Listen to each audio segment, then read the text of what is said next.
A person is not just this body that you have, right? A person includes you, your family, your community, your society. It includes all of nature as well.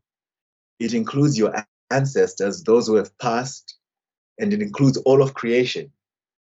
And most importantly, it includes the unborn, those who are yet to come as well. So that's what we mean when we talk about the person. Now, this idea that is floating around within Christendom that make a human being appear as a slave who need to who need to be qualified to be called a child of God. This will happen through baptism, because baptism you become born again, then you become a child of God. Before that, you are not qualified to be called, because you are not baptized. No, in fact, exactly. People believe that you are not going. You go to purgatory if you die, and that is how the Catholic will put it. Now, exactly. In this spirituality in Africa now, I'm trying to understand at what point are we qualified to be part of? But this will even be very ridiculous, because if everything is already part of everything, from the day that you were born, you were already part of everything. You already belong. And this is where I begin with my classes always, with students. Day one, I always tell them, you belong, no matter who you are, where you're born, no matter what your nationality is, your race, your religion, your gender, you belong. Because that is what I believe, because I'm African, and that is what my sense of a person is. You belong. Now that you know that you belong, what do you want to do with your existence?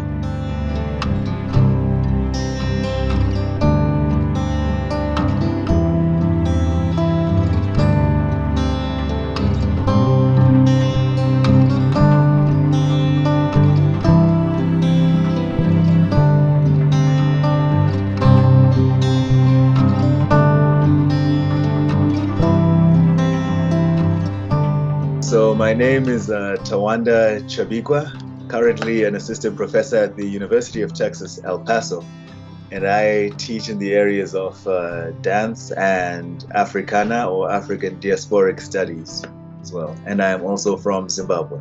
That is lovely. We can never forget where we are coming from. That is very important. I am very happy for the conversation that we are having today, in that we are going to be talking about African belief system. We're going to be dabbling into spirituality. We're going to be talking about ourselves, of course, as who we are as African diaspora. Would you like to maybe give a background of what it would mean for somebody to, what would it mean, African spirituality or a belief system, as a kind of a basis for the conversation of the day? Like, what is even your interest in those areas? Well, I think the reason that came up for me as something of interest was particularly because I started traveling around the world at a rather young age on scholarships. And of course, after encountering the realization that being Black meant something very different to people elsewhere, I started to think about looking into the idea of what does it mean to be a person. And even though I had grown up in Zimbabwe, post-colonial Zimbabwe, used to be known as Rhodesia, right? And I was raised Catholic and Christian there. Of course, in the extended family, there was a whole range of at least spiritual belief systems, ranging from the traditional to various Protestant and Catholic religions, and some of them intermixed with each other, that religious and spiritual syncretism, as they call it. But it seemed that there was always some continuity in the sense that people had of what a person is. So I just became interested in thinking of what's going on in terms of understanding what a person is. Because if we cannot agree on what a person is, that means people will be treated or seen very differently around the world. And then it occurred to me that people see the idea of what a person is very differently. And typically that's based off of their deep-seated cultural belief systems, what we can call conceptual systems, the way they perceive the world or the way they've been taught to perceive the world. And a big part of that has to do with cultural, philosophical ideas. And those ideas tend to be metaphysical. They tend to include questions of love and life and death and what happens to the spirit after we die and so forth. So every culture has an idea of what this is, even, to the extreme of atheism, where it's just like, well, this is it. That in itself can be seen as a counter spiritual belief, but it's still a spiritual belief in the fact that it's a belief in relationship to the spirit, that ongoing idea of what a person is and how we're connected to everything else. So I became interested in looking at how these conceptual systems work within Africa in many different senses, and to see if I could find patterns and resonances between them that might shape how we can relate to the world. Because for the most part, these belief systems, no matter where you are, tend to be positive. They tend to draw out the best of humanity as it is, and the best versions of what a person is. So seeing all the chaos around the world concerning racism, classism, sexism, nationalism, all these other isms that separate us as humanity, I was curious about the ancient ideas of how we are all connected and how they manifest today, particularly in African cultures, because Africa was accused of not having culture and philosophy, or mathematics and civilization and so forth. So it was important to go back, as they say in the idea of Sankofa, as many people talk about, the idea of going back to unearth and dig up all of these things again and to see how they play out in today's world. Thank you so much for that. That is really a deep work that you have to go into studying and going back and all of that. That is really very relevant today in the world that we are living in today, and in the conversation particularly that we are having today.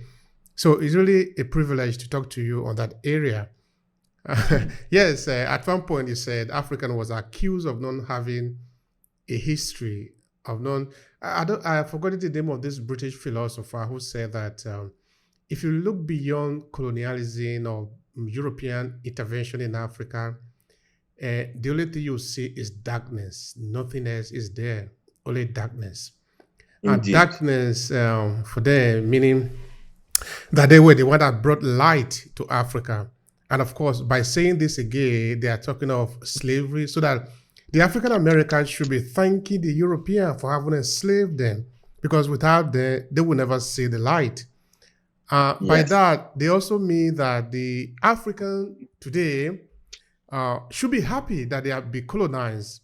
Like Nigeria, for example, should be happy that they are called Nigeria, because without them, without the European, we would not make any sense of our life in the world today. So people were those bogus to make those kind of claim. And these were no claim that were sort of in isolated places. There were very many all across. So as you go around digging to find out more, did you find anything at all? Or should we believe what the European believe at the time, that maybe some still believe today, that outside the European colonialism and enslavement, everything in Africa is darkness? What can you say about that? Well, and I think that's a great question, because if we understand, as you say, the extent to which this belief system, this Europeanist belief about the darkness of Africa, if we understand the extent to which it was spread, it actually explains a lot of things that are happening today. Because now we're then connecting to history and the story of history. And that's very important to understand, that Africa, to a certain extent, was an invention, right? There's this great scholar, Yves Mudimba, I believe, who writes about the invention of Africa and describes very clearly all the means by which Europe had to come up with an idea of what Africa was in order for the colonial project and the slavery project to function. And a big part of that idea was painting Africa as darkness, metaphorical darkness as in lack of consciousness as well, right? Or naivety, closer to the animal state, lack of self-consciousness, right? So many things happened at that time. Africans were accused of not having civilization, right? Despite all the cities and kingdoms that had existed for thousands of years, including prior to Europe and much of the world. Africa was accused of not having history, despite the deep traditions of oral traditions and symbols, and including written languages as well, that existed there, that maintained these stories and the rituals that people maintained to celebrate these historical events. Africa was accused of not having an idea of the future, right? Living simply in an eternal present that's not conscious of the future. Therefore, they don't make plans of the future and things. So basically, Africa had to be dehumanized in many ways, and also de-spiritualized, right? Secular space, the opposite of sacred space, which is spiritual. Secular space had to be produced and invented and put on Africa. You see, it had to be designed now to be a place without gods or divinities and so forth, and therefore no morality as well. And speaking of philosophers, some of the German philosophers and other European philosophers like Kant, who their idea of nations and the character of people in nations, the moral character of people in nations, was based on the environment, right? So they theorized that if you lived in warmer places, you were less intelligent, more hypersexual, more likely to steal, more likely to be amoral, rather than if you lived in cooler places, like, for coincidence, Germany, right? You were the best person because you were cool-headed, more rational, etc., etc. And then if you lived in places that were too cold, like the Eskimos, then you also suffered from other things. So coincidentally, where they lived was the place of highest morality and optimal human character. So all of these ideas, which as you look at now are logically ridiculous, logical fallacies, were pushed on Africa. And therefore, the African was also created there. Right, Joseph Conrad's, I think it's Joseph, but Conrad's famous book, Joseph Conrad. The Heart Yes? of Darkness, yeah. Indeed, and many other things. So people who had never been to Africa, of upper and lower classes in Europe, could start to imagine this monstrous place that they could go to and take over, because basically nothing existed there, right? So it was theirs for the taking, according to the Christian belief of dominion over all creation. It was part of God's plan, And let's not forget how European spirituality played a big role in this idea as well. So that was that.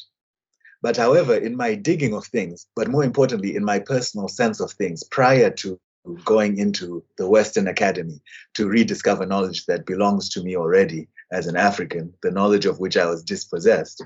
Prior to that, I had an understanding of our people being in Zimbabwe, the Chivano people, and also the Ndebele people, and many other people, as having a deep sense of morality, a deep sense of universal, not just communal cohesion, a deep necessity for cooperation, communality as well, and also for living in harmony with each other and with the environment. This was represented not just in some of the traditional ideas and rituals that we have, but how we relate to family as well, right? We had no, in Zimbabwe, word for uncle or aunt, right? It's big mother, small mother, and things like that. Everyone is very much described as a part of the immediate family in the prefix, right? And it's big father, small father, not uncle, right? Placing them in very specific ways and specific roles in families. We also have, ways of relating to each other, how to show respect, things to do before you go to sleep, how to greet each other when you wake up. All of these things are part of a cosmology, right? A conceptual system, a way of relating to the cosmos, to the entire universe. Our spiritual system also has a spiritual genealogy, not a biological one, that you're a part of through animal spirit totems, right? For instance, mine is my family spirit totem. These are patrilineal. They are passed down through the father, is the zebra. right? Other people may have the elephant or the kudu or the eland or different animals, but sometimes it's specifically a part of the animal. Like my mother's side, the totem is the heart. So along with that, you cannot eat the animal or eat the part of that animal and things like that. But this also shows an environmental consciousness, that your humanity is an extension of the environment and nature, and a part of these characteristics as well, that you're all imbued with, right? Then we understood that there are sacred geographies as well, places that carry histories of people, but not just stories, places in which if you stand, you are closer to the ancestral world or the spiritual world and so forth, because at those places, they are what in Western sacred geography theory are called axis mundi, places of intersections, right, of past, present, future, and of energies and things of that sort. All of these things existed. And this was before I started digging them up in academia, because in academia, you find that Blackness, just like in the rest of the world, still has to justify itself and make itself legitimate in the eyes of the West. So things that I dug up very quickly were very clear, that our very understanding of what a person is different in many African cultures. And this includes the Bantu, the Yoruba, the Akan. We have the Dagara as well, and the Bambara, folks in Burkina Faso, the Fulani and the Dinka as well in East Africa. There are so many, tens, if not hundreds, of African cultures that had many resonances between the very idea of what a person is. And that became my starting point. And this is, again, because of the racial trauma and the implicit bias I encountered when I left the world. I understood that when non-African people were looking at me, they were seeing something very different from what I was experiencing within myself as being a part of the world and as being a person. So that's where I began. What do they see when they look at me? And I found out that just like, I found out that Europe's old project of inventing an Africa that is grounded in their negative ideas or their worst ideas of what's possible, that idea had succeeded throughout history. And it continues to shape how Black bodies and Black people are seen in the world today. Would you like me to go into some of the ideas? Because I've spoken for a while. Please, it's important. It's important. We are here for it. But anyway, I don't know why the thing is sort of freezing. Is the sound okay, though? No, the sound is perfect. The sound is perfect. So that is why I'm not even worried so much. So, okay, go on. Don't worry. Yeah. So as I was looking at this, I started trying to find what is the concept of a person in various cultures, right?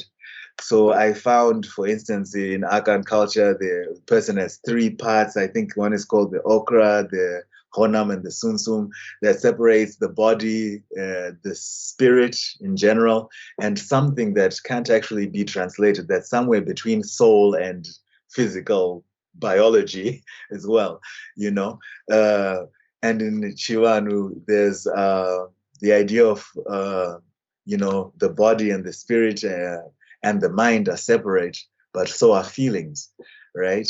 In the Ewe peoples of the Volta region of Ghana, there's the concept of Sesele Lame, which I learned of a few years ago through a wonderful mentor of mine, Dr. S. Amare, who's a dancer and a social architect, as it were, who taught me about this concept that she had learned of, that's called Sesele Lame, which talks about how we know the world through our bodies and our feelings, our actual sensations, as it were, and so many other things that came there.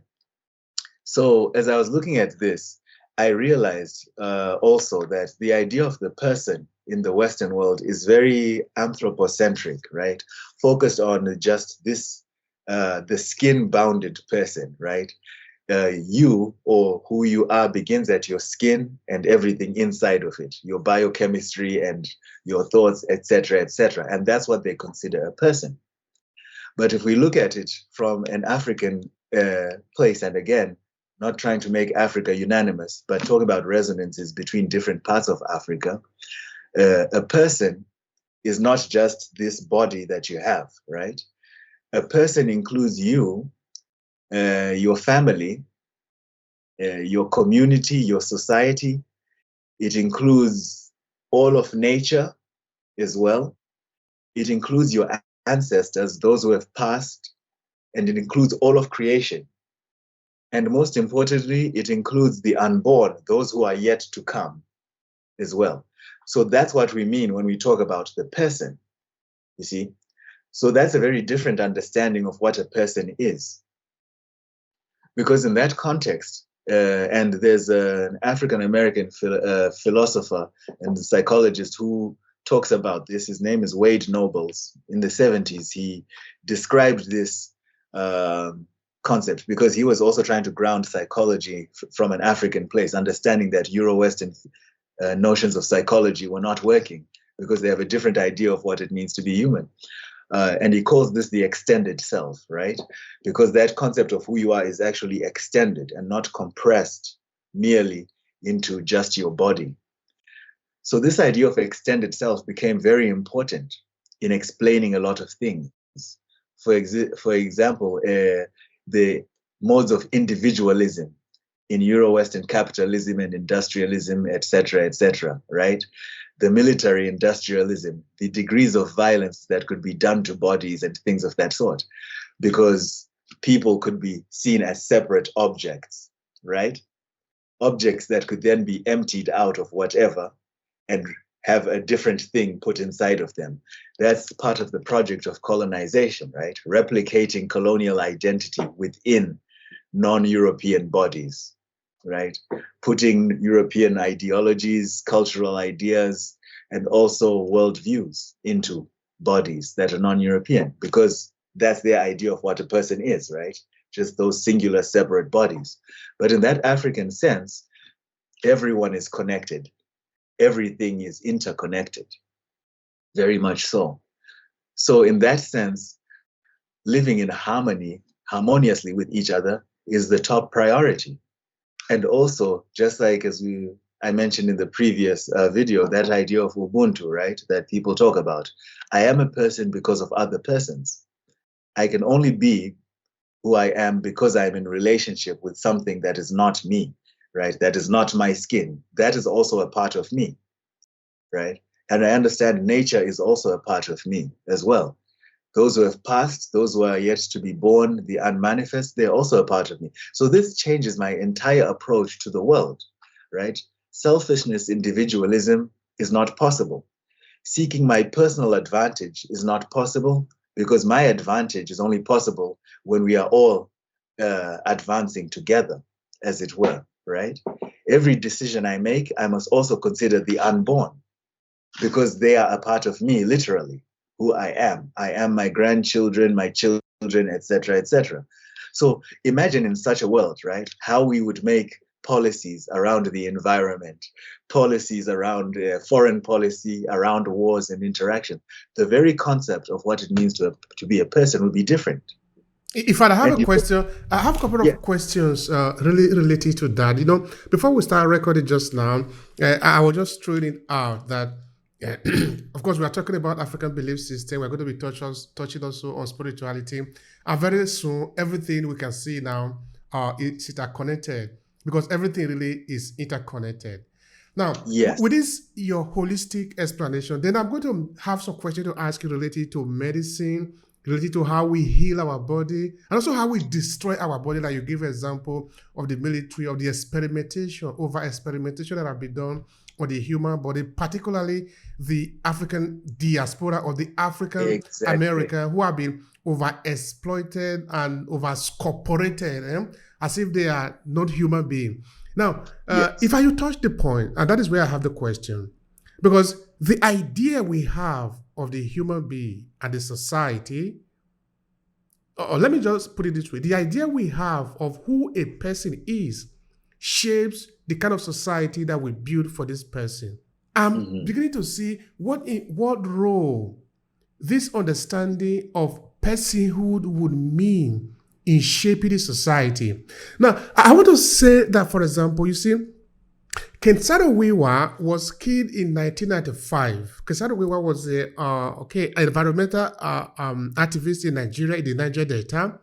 He was literally telling the Nigerian government and Shell BP and of course all the multinational operating in the Niger Delta that please stop destroying this land, because this is a land that is a home for over 21 million people. Now, of course, different allegations will be set up and he will be put to death by the Nigerian government. Now, many years later, let's try to think back. What was Kensaro Wiwa saying? He was simply saying that our life, the life of the Ogoni people, depended on this land. If you destroy this land, you destroy these people. Now, what you are saying is 100% in line with that. So, what will our understanding of this personhood, of this who we are, mean in the kind of society that we could shape? That is where I want you to say something more. Yes. Concerning the environment, and that's a beautiful place to begin, because again, in the Euro-Western conception of what a person is, that's also now deeply inspired by the Judeo-Christian idea of what a person is, that begins with the misunderstanding of the translation of God gave us dominion over the world, rather than stewardship, as in something for us to take care of. But this idea of we are separate from our environment is really problematic, because this activist that you were talking about, right, was not just saying that if you destroy the land, you're destroying the people. The people depend on the land. I'm going deeper to say, in the African context, the people are the land is the people. One and the same. Right? One in the same. So it's obvious in using the English language and English materialist approach. Of course, you'll have to separate them and say the people depend on the land. But no, in actual African logic, we are the people, we are the land, and the land is us. And this is evident, rationally and scientifically evident, because damaging the land damages the people. That connection is very logical. So there's nothing wrong with saying, yes, I am the land. If I chop down a tree, I'm chopping down a part of myself, because eventually I will be the one who is sick, right? And that sickness begins with me chopping down a tree or destroying a river, right? Or digging up things unnecessarily, you see, or overpopulating things. So that's the first thing I'd like to say. When I say the African conception of a person, means there's deep, deep interconnection.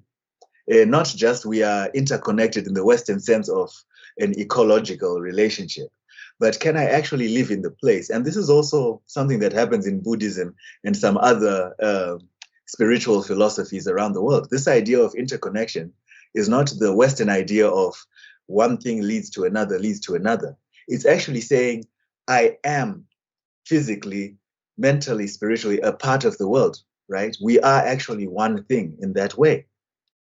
So that's a thing that couldn't be understood by the colonizers when they came. For instance, imagine the shock of the indigenous people when somebody shows up and then puts a fence around an area of land and says, okay, this is mine now. And the Africans say, what do you mean this is mine? You can't own land. Nobody owns land, you see? Because land is part of that extended self idea. It's been here forever. It will be here after we're gone. It's a part of us. We are a part of the land. How do we cut off a piece of land and say now it is mine and mine alone, right? That's why so many policies around how land was dealt with in Africa had to do with spiritual and family genealogies, and it was controlled by chiefs or kings or councils of people and elders who would pass it out accordingly and in its own very sustainable and holistic ways, right? So when this economic factor was brought to the land was now made secular. So it was no longer sacred or spiritual, right? It was now profane. It could be traded on pieces of paper and money and equated to something that had nothing to do with the land, right? How many dollars is it worth? We could start making up those imaginary things. So that's another thing that happens, right? This idea of ownership and property, very, very different when your idea of a person is very individual. So you can see how the very idea of what a person is makes all of these types of violence possible, right? And if you don't fit into the West's idea of what a person is, what else becomes possible? You can become property, right? Because you don't have history, you're not self-conscious, you don't have philosophy according to them, right? You don't have civilization. You can become property because you're not fully a person, right? They can kill you because your life isn't worth as much as theirs, because in their idea of a person, there's a vertical hierarchy of worth, right? Whereas in an African idea of personhood, there's a horizontal one where my life is as important as the animal's life, as the tree's life, as the river's life, as everyone else's life, my family, my community, you see? So that concept of a person makes all of these other things very possible. So when we look at how environmental policy is shaped by the West, it's more based on economics and materialism rather than on personhood and what it actually means to be a person, you see. It follows an ideology of materialism more than it follows the actual needs of humankind and humankind's existence and prosperity as a whole.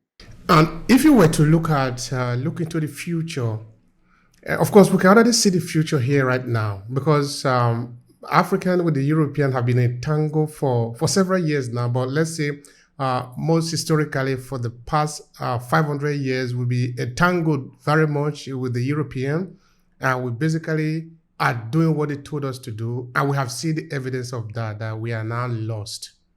And we can see that if we continue like this, it's going to get worse. And we can also see what that is based on and what that is intended to be. Now, let's say the model that is only available today is this Western individualistic idea of the human being, where we basically own a human being like a property, because it evidently was like that during the slavery, and it's still like that in many parts of the United States. Yes. Let's just be specific of the United States, where the prison industrial system or the industrial prison system is the same of the slave trade. Just that this is more controlled by the state, and they look for a way to legalize it.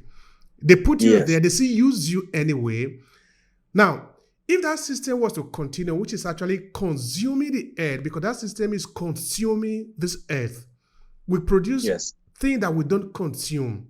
We just produce them, we waste them, we reproduce again, we waste them, because I don't even know what we are trying to look for by this kind of idea.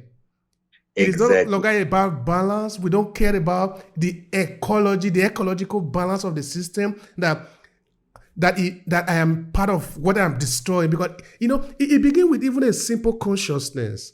Because if you know that you are part of what you are destroying, I mean, you are destroying yourself. But how can you destroy yourself? Yes. Where do you think this will lead us to? Indeed. And you see, it's possible to destroy yourself when you think that things you are destroying are not part of you. That's exactly what it is.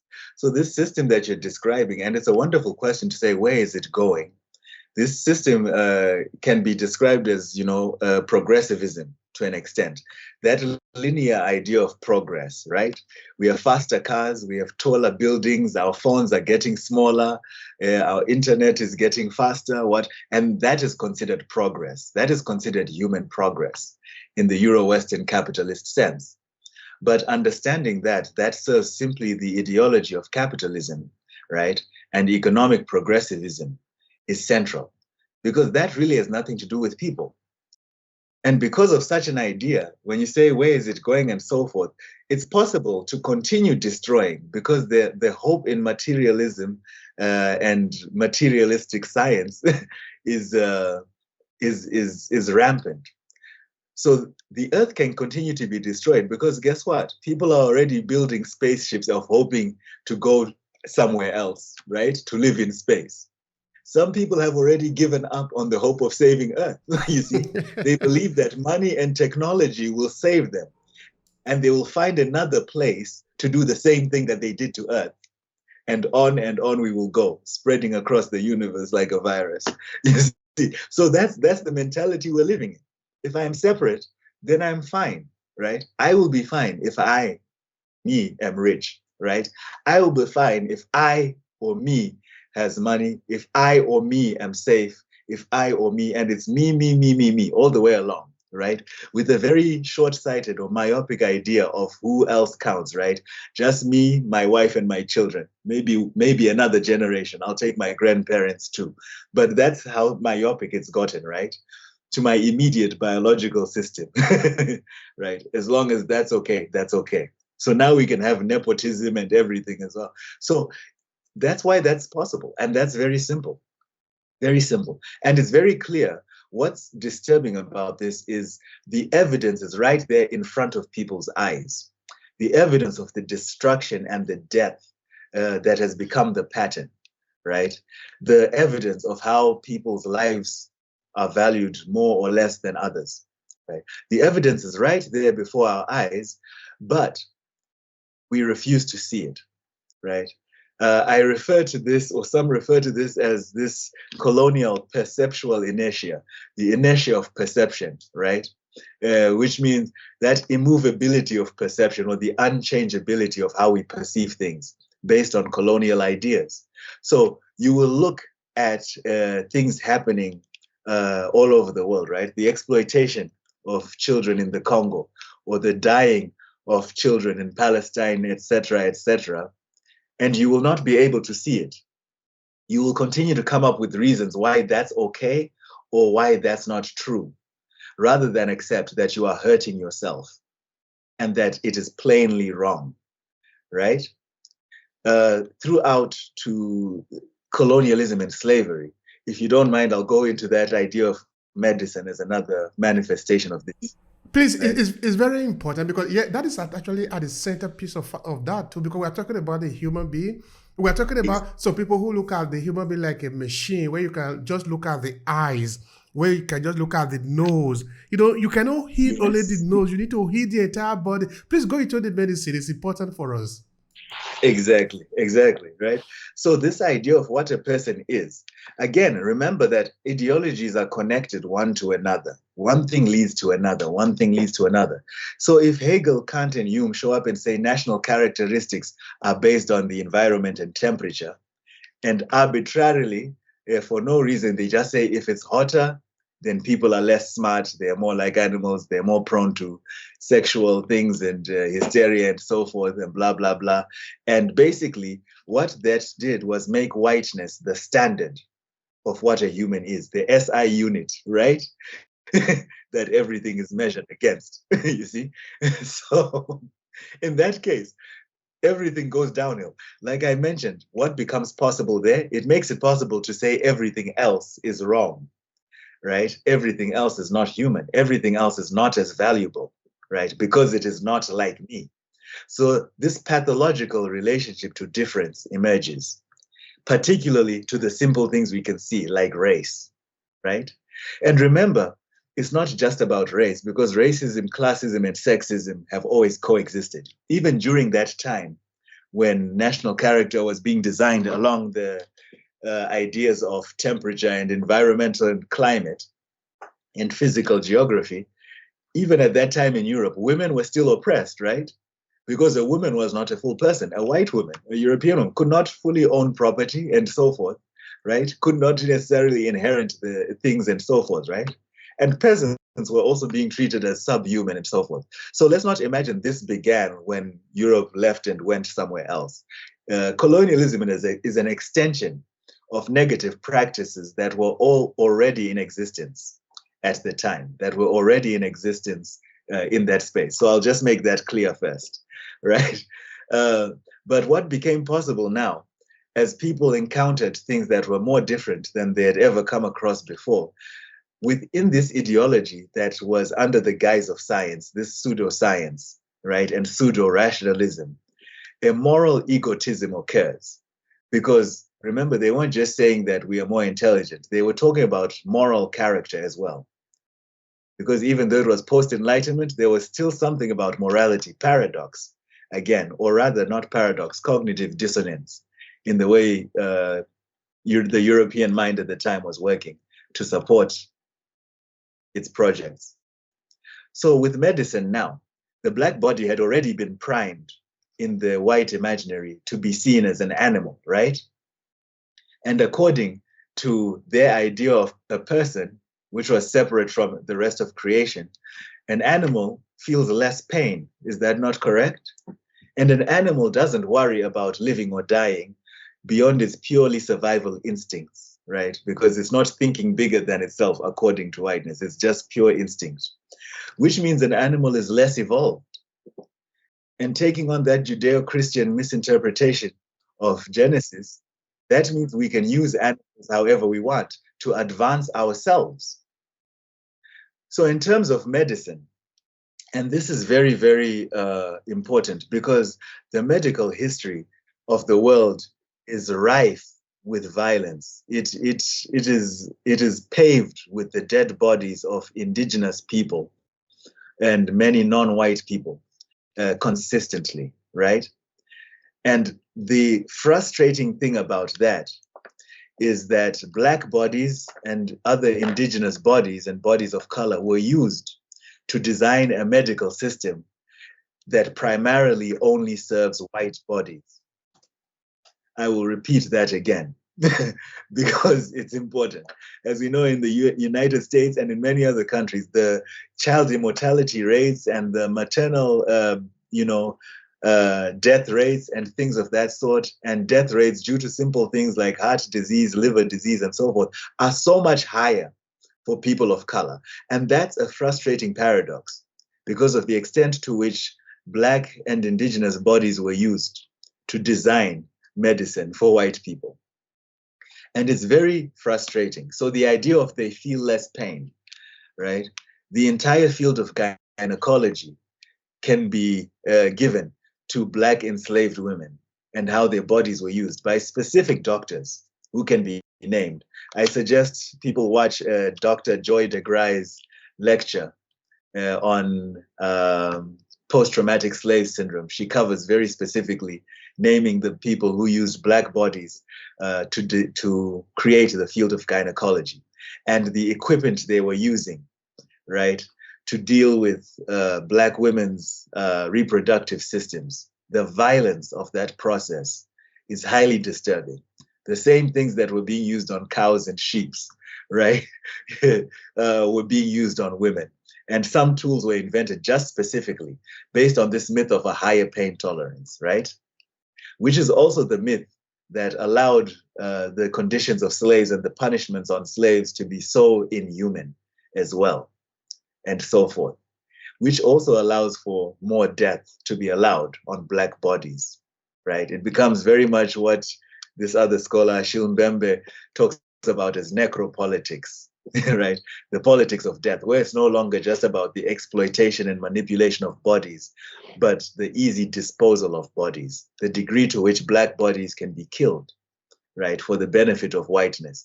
Black bodies being worked to the limits of exhaustion, right? So even sports science gained from finding out about the limits of human exhaustion, because a Black slave would be made to work literally until they drop dead.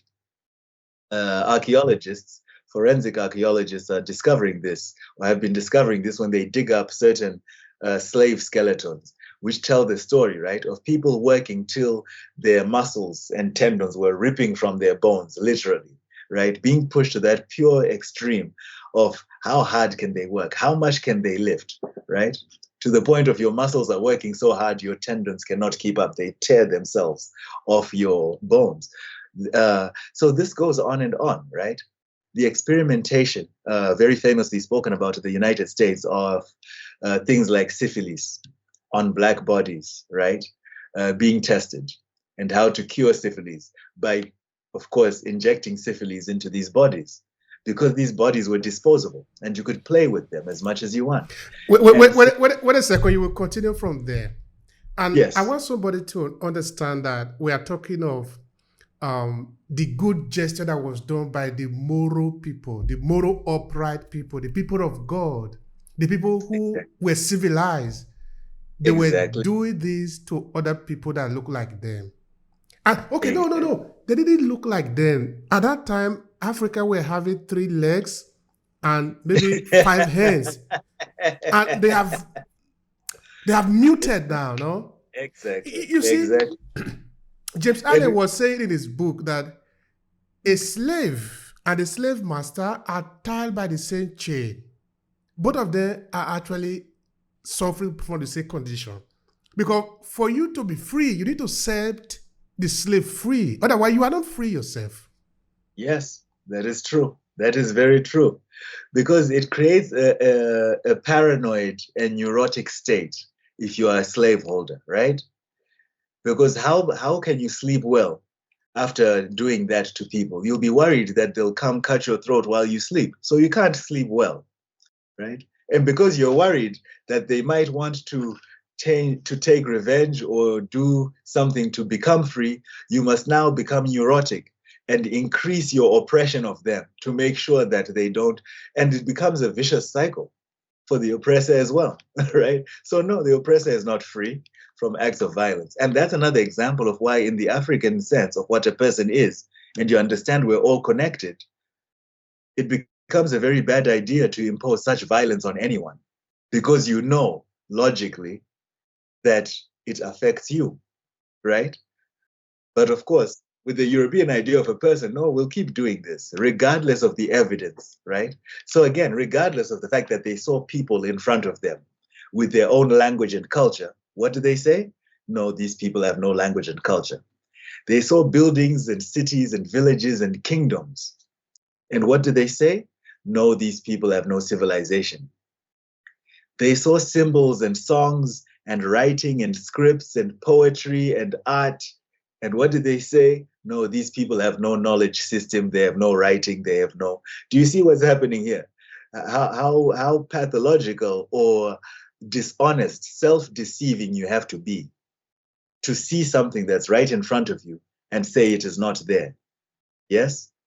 So of course it's no surprise when they saw black suffering and black pain and claimed it was not there, or worse yet, claimed it was God's will for them. You see? We are going to talk about How God they just must now. lie. Pardon? We are going to talk about God just now. But anyway, go on. So I went from that, yes? So you see the cognitive dissonance that must always be at play there. So I was there with the experiments on syphilis, right? Yeah, please go on. And then also the fear of blacks reproducing. Let's not forget that that plantations where reproduction of slaves, forced reproduction of slaves, made big money, right? Because some people figured out rather than going back and forth to Africa, it was becoming too expensive, right? We'll start breeding slaves like animals for ourselves. And that's a big part of history that's not talked about. Luckily, some people are starting to do research and writing about that now, but breeding black slaves, right? So basically, black women were raped, right, by men who were forced to rape them consistently just to push out all these children who would then be sold at a young age, you know, just like cattle and sheep and goats to other plantations to be grown into this. So that also happens. And through that, we learn things about reproduction as well, which are important for the medical field, right, as it happens. Then we go on to, we can talk for days about the different types of things that were tested on black people, as it were, right? But also the paradox with the reproductive factor is how they wanted to control black reproduction, because also they would do forced sterilization, right, later of black people, right? After, during slavery, just forcing them to reproduce and stealing the children. Soon they started balancing, controlling when and where and who could give birth, right? And that continued much later than people suspect. Yes, indeed, right? So, and it would be forced sterilization. Women would go in thinking that something is happening. And I'm forgetting the name of the specific civil rights activist who experienced this in the United States. But women would go in thinking they're going in for one medical reasons, and they would be sterilized, right? In the US, this was 1950s and onwards. So that was a thing that would happen again, right? And now, how does this manifest today? Still poor medical treatment of black bodies and bodies of color, right? The rate at which pain medications are prescribed to black people, everyone knows, is far lower. Because integrally, doctors, and not just white doctors, which is, again, whiteness is not about a body, it's an ideology that can be absorbed, and anyone is capable of living it out, right? Where doctors, for some reason, just have a feeling, right, that people of color can handle more pain, you see? and things of that sort. Now, in the age of artificial intelligence, we have certain things like the technology, the spirometer, the breathing machine that tests your lung capacity, right? It was also one of the things that was suspected that Black people generally have a lower lung capacity, right? And this is coming from eugenics, and it went on and on and on, that Black people have a lower lung capacity. Why? I don't even know how to explain that again. But that idea of perceptual inertia, right?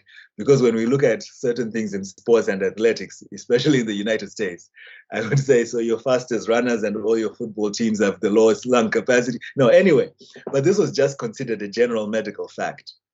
So when doctors were using the same machine on people, if a Black person had a lung condition, right, that ended up in one being sick, so they had a lower lung capacity, chances are you would not be treated because the assumption is you're Black, so you have a lower lung capacity. You see what I'm saying? So now what some people discovered not very long ago is these spirometers, right? Because now medicine is becoming more and more about training nurses to use machines. These spirometers would do the same thing. But remember, as patients are going in on the intake form, they have to say things about their age, their race, their gender, etc., etc. So all of this is plugged into a computer. And if a nurse is trained just to look at a machine that says, you breathe into it and the light goes green or red, and the computer knows that you're Black or not Black, if you have a lower lung capacity, that could actually still be skipped. So do you understand what that means in the context of COVID and Black people being asked to breathe into a spirometer when somewhere down the line in the machine learning and the algorithm, it's assumed that it's okay for a Black person to have a lower lung capacity? Do you see what that means? And Black people start to die more of COVID in these areas. So you see how these certain threads continue, right? So medical racism is a really big and fascinating thing. And it affects us so many times, in so many ways in these times, right? And let's also extend just beyond medicine, because medicine becomes a cultural belief. This false science becomes a cultural belief on how much emotional pain can a Black person handle, right? So when a police officer in a high school in the United States tackles and arrests and harasses a Black teenage girl for having her phone in class and not wanting her phone to be confiscated. That's an extension, right, of Black people can handle more pain and they're less human and things like that, right? When police officers, again, of all races, are now perpetuating this idea of Black people are more likely to be criminal and thieves, right? What happens? Just out of reflex, you will shoot a Black person and say, I don't know why I did that, right? Or worse yet, say in court, I feared for my life. Even though the Black person was lying down with their hands up, they clearly had no weapons and so forth. You can say that and you'll get off. So all of these things extend, right, from this false belief of what a person is that turns into a false philosophy of who everyone is, that turns then into a very racialized, specific idea of what Black people are, regardless of all reality. Indeed. Yeah. Thank you so much. And of course, this also, on the medical side, the cultural fact that people like Henry Ford and so forth put great effort in suppressing indigenous knowledges on medicine and holistic medicine and homeopathic medicine in order to focus on creating the field or enlarging the field of pharmaceuticals and pharmacology, you see. So then you put all these bodies at the mercy of a Europeanist form of medicine as well. That's not preventative, even though they also had their own knowledges, you see.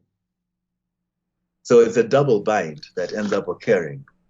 Thank you so much for that. Yeah. So that's my 2 cents on medicine. And again, notice how the idea of a person is central to this. But also, I'm biased because my research also has to do with personhood. My academic research has to do with personhood. So that's really what I think about personhood from an African point of view.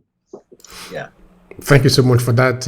I think this question of personhood is actually the fundamental basis from where all the whole argument are going to hold. Mm. There is no single doubt about that. It is clear. Mm-hmm. Because now you will it's like ask yourself, but because I never managed to understand, but I think I'm beginning to understand how, for example, a policeman will kneel on the neck of a man and the man will die. For 8 minutes and 49 seconds or something like that, right? Yeah. And people have the time. And it's not easy to kneel. Even, I believe me, I was raised Catholic. It's not easy to kneel for 8 minutes. But what was that guy thinking? And kneel on a person for 8 minutes until they die. Because they don't feel pain. They don't feel pain. And of course, when they're saying, I can't breathe, they're lying, because Black people lie, right? All right. You made mention of something, because, we will always come back to this. We are going to come back to it again. You made mention of something that is also central today, which is God. And now I want us to go home. I want us to go back to Africa again.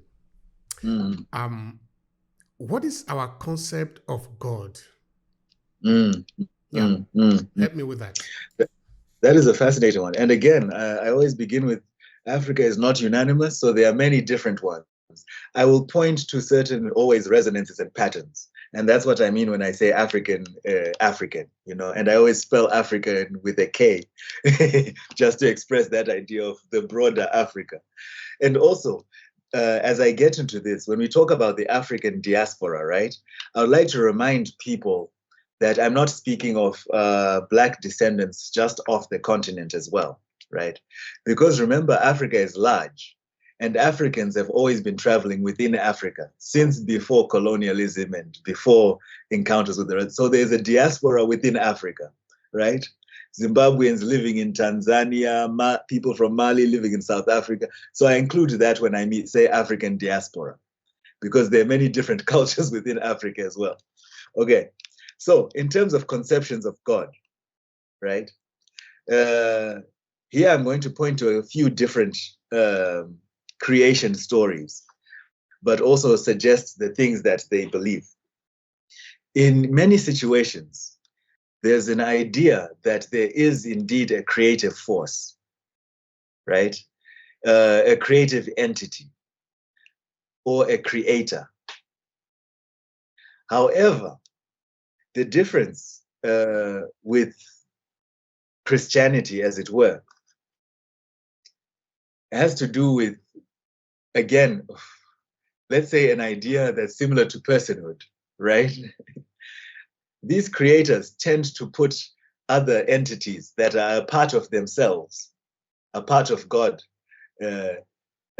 as caretakers of certain elements of humanities, right? So we have Orishas, for instance, right? Who are in charge of certain things and so forth, various spirits and things and deities and entities who are parts of God, quote unquote, children of God, or the first creations, right? And extending from God, etc., etc. This is a very familiar tale in many African beginning stories where there is a creator. That creator is typically non-gendered or multi-gendered, depending on how they choose to manifest at certain points in time. So that's also a big thing. But most importantly, what is understood, to summarize the nature of those systems, is there is a creative force that we are all a part of. And that force can be referred to as spirit, right? Or Ashe, or Mweya, or the equivalent of, in East Asian culture, Chi, right? Or in Vedantic Hindu culture, Prana. The divine energy that is all pervasive, that pervades through everything. The idea that everything in life is actually spirit manifesting. So all creation is the manifestation of spirit. All material objects, all immaterial objects, including thought and emotion and dream and consciousness, all of this is spirit manifesting. So in that regard, this also explains that notion of personhood, that I am actually a part of the divine. I am a manifestation of divine force. I am not separate from the divine. Do you see how this is logically different, say, from the Christian belief of God made me as a separate thing, right? That has to be good, act good, and then earn its way back into God's love. Does that make sense? Absolutely. And I have a question. I have a question there too. Yes. Which is now this idea that is floating around within Christendom that make a human being appear as a slave who need to who need to be qualified to be called a child of God. This will happen through baptism, because baptism you become born again, then you become a child of God. Before that, you are not qualified to be called, because you are not baptized. No, in fact, it's even believed that you are not going. You go to purgatory if you die, and that is how the Catholic will put it.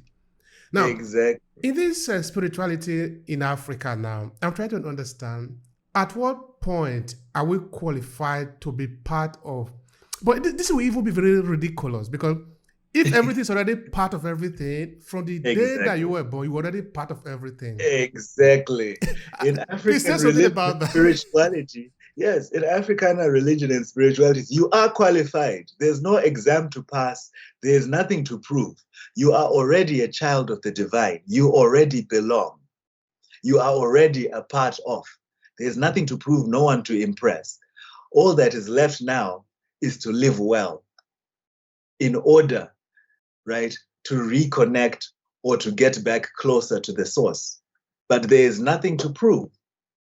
All the rituals and things that you do are simply to strengthen what already exists, to help you move closer to the divine.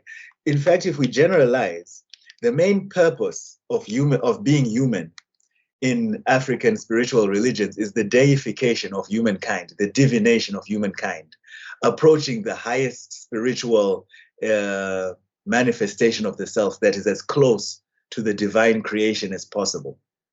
Indeed, which means the best form of harmony with everything in the world, the most harmonious and intuitive connection with everything around you, all of creation, and to be a force for fortune and goodness and kindness. Right?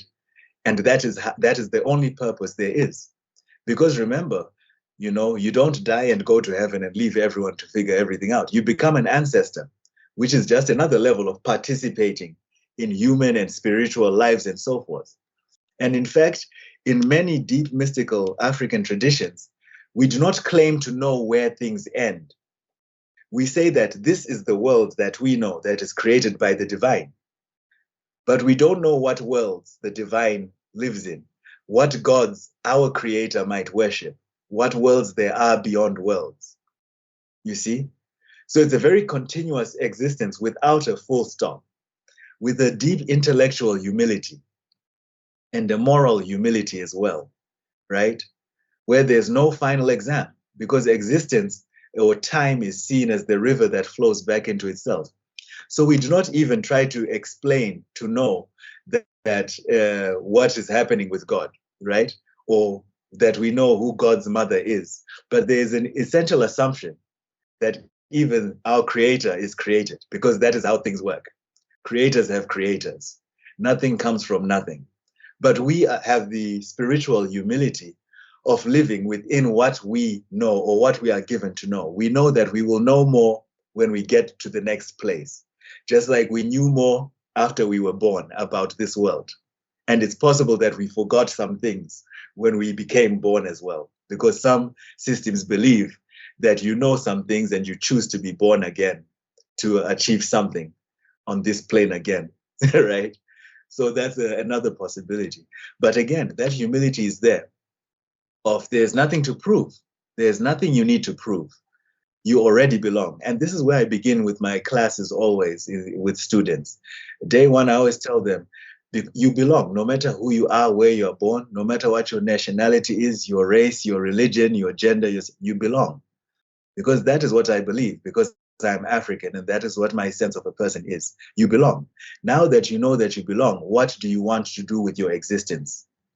Do you want to be a cause or a part of pleasure and joy and fortune, or do you want to be a cause of misfortune, sadness, and suffering? So it goes. Another important thing to point out in Africana traditions, many, is that there is no good and evil in the normal sense that happens in Christianity, where if you're evil, you're going to hell and you'll burn. And then if you're good, you're going to heaven, and that's the final exam as well, you're done.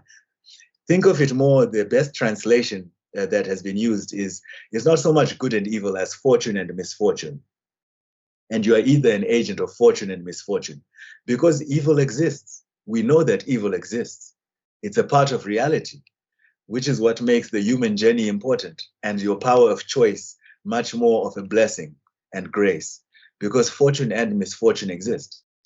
But for the deification of humankind, we must choose the good, right? Regardless. And you are not punished for your sins, right? Because there is no sin as such. The equivalent of sin is anything that moves you further away from the divine, right? Anything that makes you less and less godlike, which is your birthright. That can be considered sin. And anything that moves you closer and closer to the divine can be considered good. But basically, it's fortune and misfortune, and you pick your side. And you're not punished for your sins in the Christian sense, right? Like there's a checklist of these are your sins. You did this, say your 10 Hail Marys, you did this. Now you must tithe this much money. No, it's more not that you're punished for your sins, but you're punished by your sins. Because remember, personhood, everything is interconnected, right? So you're not punished for your sins. You are punished by your sins. Because again, everything you are is already a part of all creation. So it goes back even to that same environmental question, right? Cutting down a tree is sin because it causes me harm. And I am part of the divine. So I'm moving myself further away from the divine, if I'm unnecessarily cutting down trees for my personal profit, while other people are hungry because they are me. So does that logic make sense now? The sense it makes to me now is that this, when you place it side by side with Christianity or Islam, it makes it appear that the people there still need to grow up. Now, this is what I mean. Look at the over 200 years of crusade between the European and the Arab. Oh, yes. They were fighting for God. But how can you fight for God? For God's sake, how can you fight for God? There we go. You see? And it's that idea again of unworthiness. Like you have to prove something to God. Because you see how very human the idea of God becomes. The idea of God starts to seem more like, again, a person sitting on a throne, a human person, typically a man sitting on a throne. And they start to treat God as though God thinks like a person. Prove your loyalty to me because my God is a jealous God, right? Indeed. And I have to fight for my God. How weak is your God that your God cannot fight their own fight, that they must send their children to die for them, killing other sides of their own children. Like, what's the difference between this God's children? So you see, the logic itself becomes flawed because the God that is worshipped starts to resemble a God with a human ego, right? Which is the least divine place you can be, because that's where humans begin in the African sense, which is why you try to deify yourself, right? To separate yourself from the divine ego, because God already is way beyond that. So you cannot say I'm fighting for my God if you're African, right? Going to destroy other people's temples because they somehow, your God is the creator. In fact, God is also the creator of that temple and those people. So in that sense, I can live in a cosmopolitan place, a multicultural place without any friction because we're all manifestations of it. And we all can know intuitively what is fortune and misfortune, what is causing harm and what is not. So there's no issue. There's no need for religious war, you see. But also, in that comment of, some Christians and maybe Jewish people and maybe Islamic people may need to grow up, I would say in the manifestation of it, in terms of spiritual maturity, we could say yes, but rather I would like to think of it as a misinterpretation of their own sacred texts, because humans are prone to misinterpretation. Right? Prone to reading something or learning something and only using it within their immediate realm of their contemporary politics and their own selfish, egotistical needs, right? Because within every sacred scripture, and I think many of these have said very similar things all over the world. I know people say that all the time. All religions say the same thing, but people say it very lightly, right? In the beginning there was God, and in the beginning there was the Word, and the Word was God, etc., etc. The Word became flesh. Yes, there's one Creator, and everything manifests from the divinity of the Creator. But still, Christians go the way they want. Jesus said, treat others as you'd like to be treated. People still run off on their own tangents. The same thing happens when people read the Torah, and then they decide to create, I don't know, nationalism out of their spiritual text. The same thing happens in India when Hinduism becomes an anti-Islamic sentiment, right? The same thing happens in Islam when everyone becomes an infidel. So humans have that tendency, right? But when you really go deep into these spiritual texts, you find that it's actually the people who are the problem. Absolutely. And their own selfish logic that becomes the issue, right? And it's funny because we elevate those people. I always go back to Hegel, Kant, and Hume, and they're obviously racist logic, right? Yet they're still considered some of the greatest founders of Euro-Western philosophy, which guides many of our philosophies today. I mean, they did more things than just be racist, but they still won't point out the simple flaws that they made in regular philosophical classes, right? And in doing so, they are covering up certain things. So these things continue to happen and people don't know that they're happening. I'm always a fan of declassifying knowledge and making all knowledge open source and teaching people how to navigate knowledge. Because I'm not saying abandon everything they said philosophically, but we can understand some of the deep-seated problems that some of their key philosophies caused that are continuing today. And we can abandon those philosophies, right? And it's that simple. Which means there is always a room for improvement. Exactly. So if I read my scripture and it says I'm going to hell because I ate a pig, or I'm going to hell because I ate lizard, or I'm going to hell because I ate shrimp, that's Leviticus for you, right? And so forth. I might say, maybe it made sense at the time, but really, am I worshiping a God who's going to, do things to me based on my nutritional habit, right? Indeed. What happens when there's just one chicken left in the village and I'm not allowed to eat any of the pigs or any of the cows or anything else? Now I run out of protein, right? If I don't have beans, right? And then I have to make an imbalance in the natural system and I think that's the priority of my God.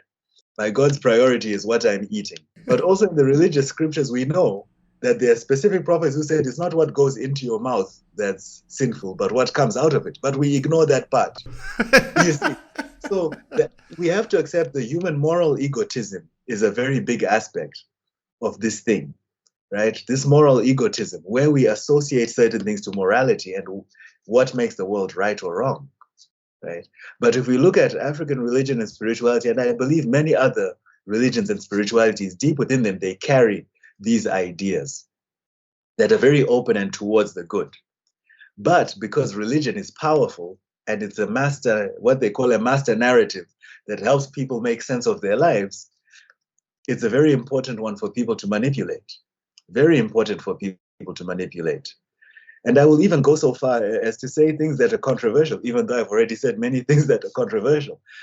I don't believe that any divine creator of the universe, worlds upon worlds, now what we know to be billions of stars and galaxies and so forth, is worried about who's having consensual sex with whom in a bedroom. You see? Like my God spends time peeping inside somebody's window, right? Waiting for them to go to when they've created all of these worlds and so forth. You see? My God worries about whether or not a woman is allowed to drive a car. Right? Right. In certain Islamic states, they can't. You see? My God worries. And I say, how narrow is your creator? So you see how we even oppress God when we become oppressors. We start to colonize the idea of God and enslave God into the own limitations of our own imagination and mind. So this is the issue when we think of personhood and coloniality and all these isms that we're talking about. It stems from our concept of what a person is. Because when we project our concept of what a person is onto God, it cycles back onto us. So do we even have a healthy conception of what God is? What is the purpose of religion and spirituality? God and what God is. And of course, I'm looking at our demography, which is the African and African diaspora. There is a question that come up often, which is the question of salvation. And in my inexperience, I have often said that an African do not need salvation, because for you to need salvation, you need to be lost first. Then you are Exactly. qualified to be saved. Yes. Please educate us on that. No, you already have the right logic. Indeed, African religions and spiritualities have no salvation. And you could say this more or less throughout, right? The one or two that may have had an afterlife in a similar sense, but not related to the Judeo-Christian similar sense of the Egyptian culture. People talk about it as having an afterlife, but they don't go deeper into that, which is an entirely different conversation. But on average, right, if we're to generalize in that way, African religions don't have salvation. And you're right. Partly it is because you only need salvation if you're lost. Lost from what? Right? Because the divine or the creator or the creative force created a sacred world. The entire world is sacred. You are sacred. This is heaven. What you are doing in heaven makes the experience of heaven good or bad. And we do that together. There's no salvation. And like I mentioned before, there's no good or evil. There's just the choices you are making, which will in turn create new circumstances for you. You're not punished for your sins. You don't need to be saved from them, because your sins will punish you themselves. You will punish yourself. There is no salvation, right? This is life. This is it. And you do it as you do.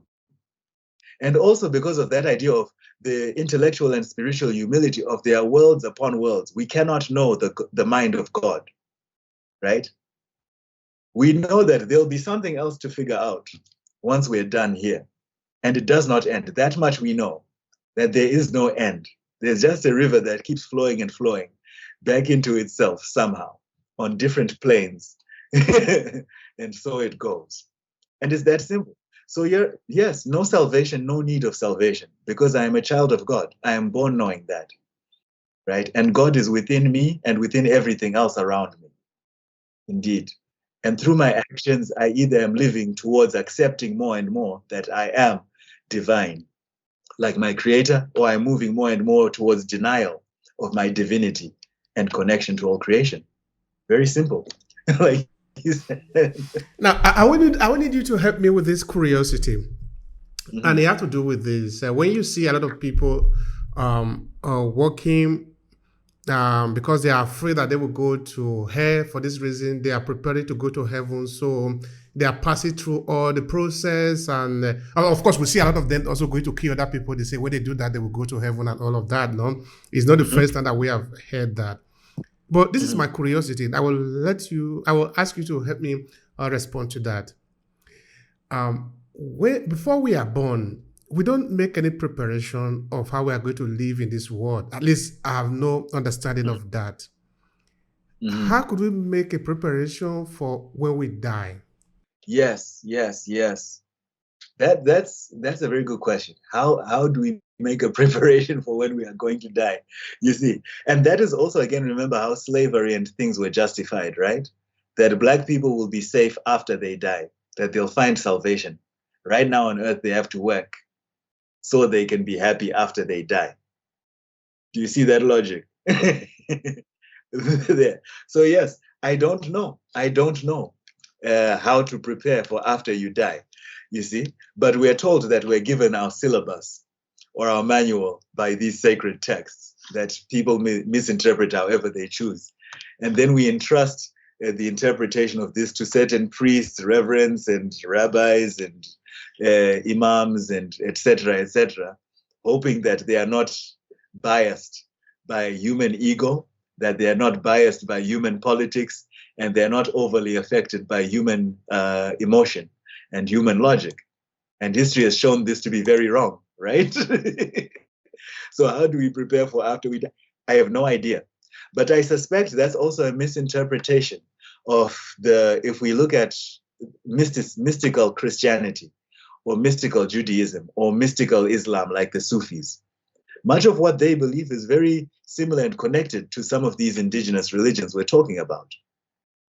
So I think, again, I cannot speak to these religions in their fullness. I can only speak to what I know. And I think the mystical elders of many religions, their perception of what spirituality is very much connected to what many indigenous systems believe. African, indigenous American systems, indigenous Polynesian systems, and so forth. Yeah, so that's all I can say. But in terms of preparation for death, in the Africana sense, if you remember that I'm connected to the unborn, which means they're already living through me, and I'm connected to the ancestors, which means they're still acting through me after even though they're gone. I know I'm going to be a part of that cycle, or I already am. So again, when I live as an African, I live not just to be a good human in my life. I want to live towards becoming a good elder, already preparing and helping the younger generations to come. And by becoming a good elder, I can become a good ancestor. So if necessary, I can choose to intervene in the plane that I've left, right, with my descendants. Or they can choose to connect with me still, because I can still affect that, right? And then from there, I don't know what happens. I don't know what happens. I might cycle back through. I might choose as an ancestor to say, oh, there's something left unfinished here. Or maybe they need me back. And then I cycle back through the unborn into the born. Or maybe the divine force and creator will teach me something new, well, achieve another state or into another plane or new world. And it's that simple. So the only way to prepare to die is to prepare for a good death.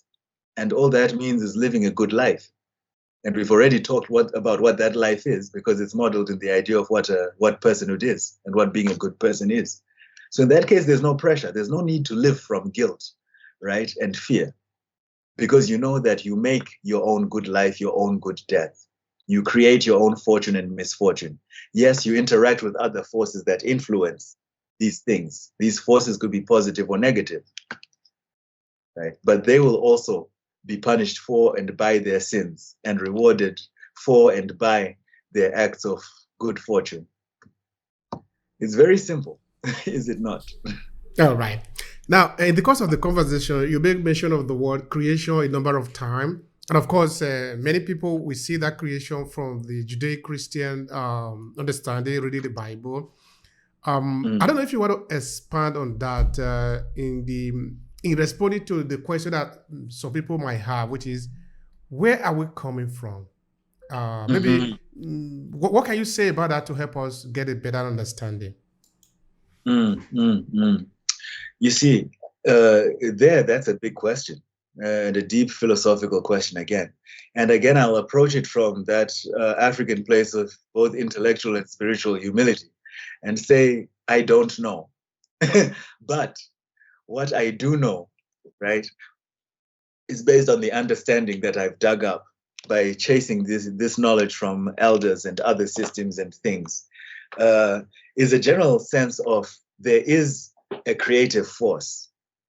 It's okay for us to imagine that as a creative being, but we've mentioned again the dangers of thinking of it as a being is projecting our humanness onto it.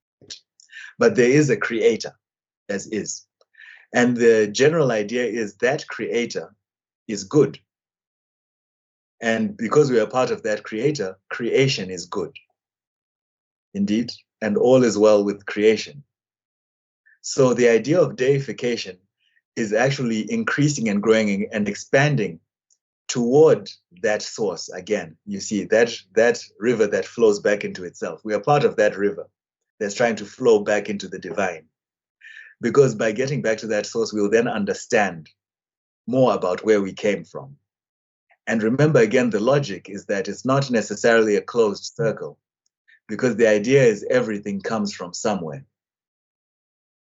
And there's just the acceptance of we are not made to know certain of these mysteries yet. We cannot, because at some point our logic stops. But maybe when we get back to the creator, we will ask the mother of the creator where we come from. And again, the mother being the metaphor, right? Of everything comes from somewhere. Everything is born. At some point, things are unborn, then they are born or manifest. So it's a big mystery.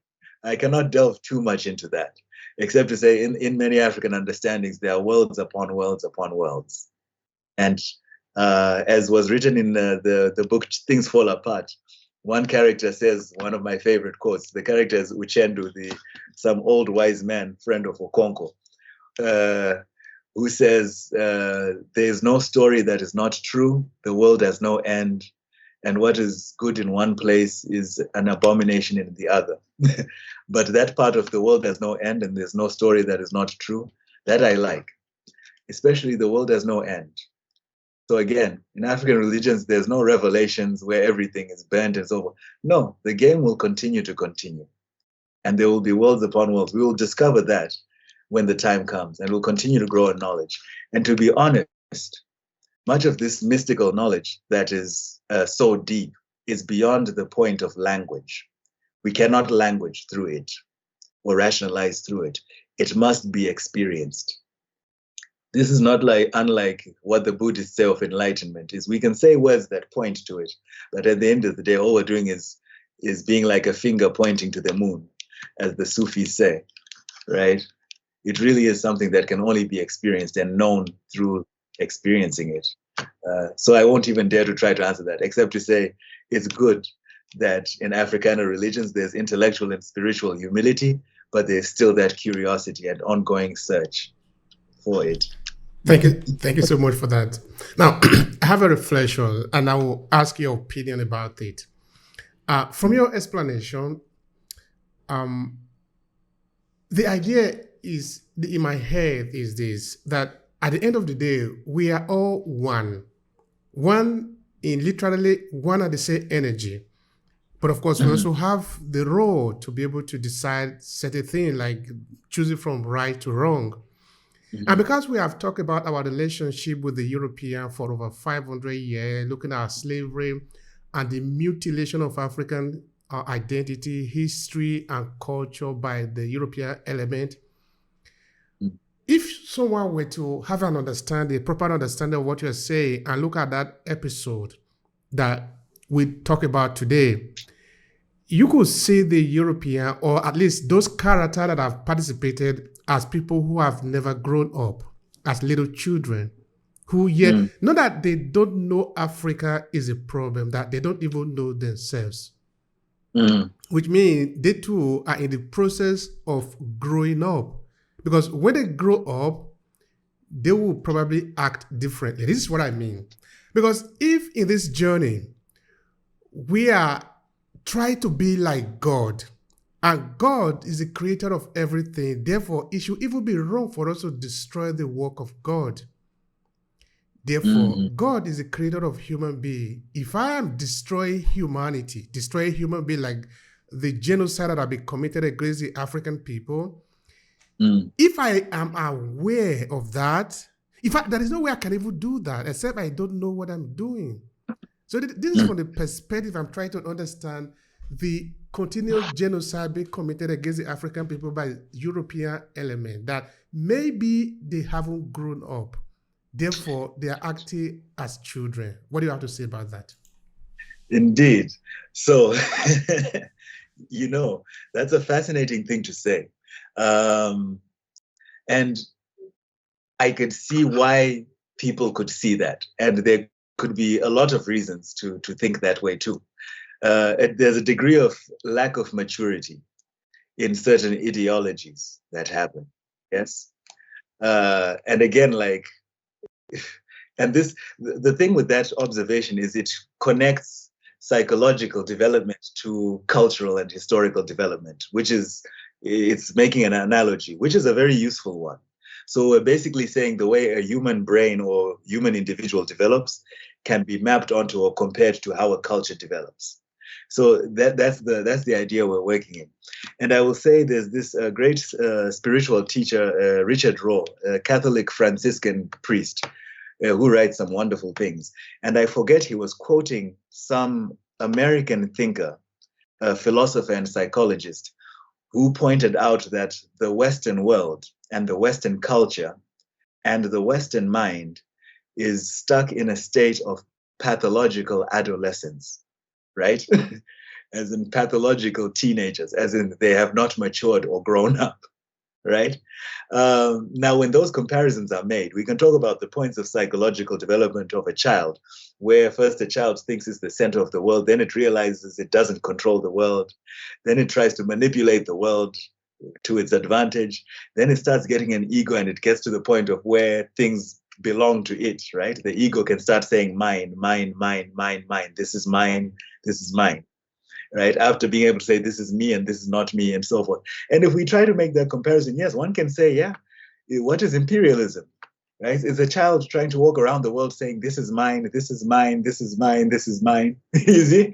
You remember as children sometimes growing up, I don't know if it happens elsewhere. I think it happens in other places where you're walking as kids, you're 5 or 6 years old, you're playing on the street, a car passes by, it's a nice car, and you're playing soccer and you just yell out, that car's mine, and you keep playing soccer, and somebody else says, no, it's mine, and as kids you're fighting, no, it's mine, the car's already gone.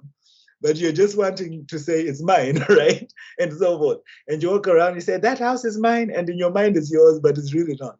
But that childish idea of it's mine is happening, right? And also that idea of this is my team, that's a separate team, right? Is also part of growing up. This is us, this is them. This is us, this is them. But then it grows into the pathological idea of they have to die, right? In order for us to exist, and so forth, right? And that confusion that happens psychologically between membership and belonging is another big one. And I think the Euro-Western ideology, post-Enlightenment, has for a very long time mistaken membership and belonging, right? A nation doesn't mean you belong. We know that the foundations of nations are very much class, race, and gender-based. A nation, nationalism is not belonging, it's membership, right? But from an Afrikaner point of view, you are born with belonging. You belong. There's no need for the membership, right? Because membership is childish. Belonging is what we're actually looking for, right? Because also in these nations, your belonging is conditional, right? You could have been Black in the US for the longest time and American, but you didn't belong because you were a slave or you didn't have certain rights. You could have been a woman anywhere in the world, regardless of race, and part of a nation, but you didn't belong because you couldn't vote. Right? And things like that. Now you can be part of a nation, and Uganda recently did this, or was it Ghana that recently did this? But because you are homosexual or queer, you don't belong. So that's membership. You see what I mean? If you're poor in a certain country, your rights could be taken away. You don't exist in the same way that a rich person does. That's not belonging. That's membership. It's conditional, right? So yes, to an extent, that is childish in terms of pure psychological development. Right, coming to a place of understanding of interconnection, right, and the full correlation that we have of everything. So yes, to an extent, that could be very much understood. And also the idea of focusing on materialism, right, rather than the intangible aspects of being a person, that can be considered childish as well. Because you can point and say, this is mine, this is mine, this is mine, only things you can see. So you're trying to gather more stuff, more things, more money, more land, more property, more slaves, more cows, more cars. For what? Right?